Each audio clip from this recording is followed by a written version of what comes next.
Sunk it in.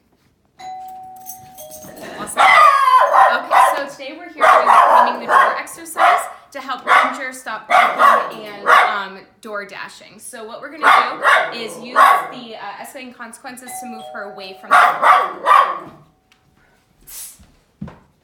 Now the way that we're accomplishing this is by setting an invisible boundary in the home. So right now we have a couple of boundaries. We have the carpet to wood floor right here, which is a boundary. We also have a boundary, if you want to take a couple steps back, where we have from this wall right over towards the staircase if she were to come from this direction.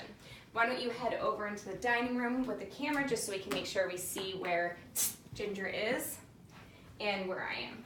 Now, with the cleaning the door, we're creating these invisible boundaries so she learns how to stay behind it when guests arrive and be respectful. We want to break this down into a lot of parts where every time we go to do anything around the door area could be a trigger for her. So we want to make sure that we can move the door lock like this without her coming rushing forward.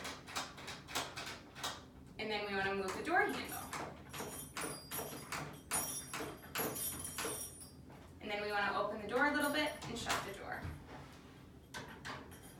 This is the second time through, and we've made huge improvements already.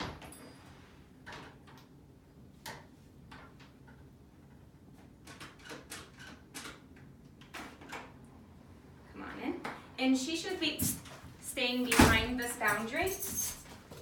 Nope. Now she's staying behind the other boundary until the guest comes all the way into the home.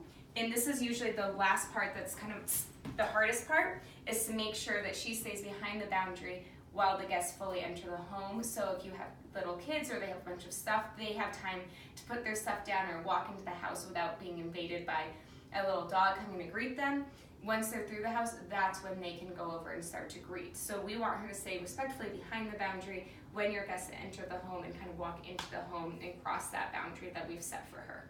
All right, so this is how you're going to help her respect the doorway space and stop door dashing. All set?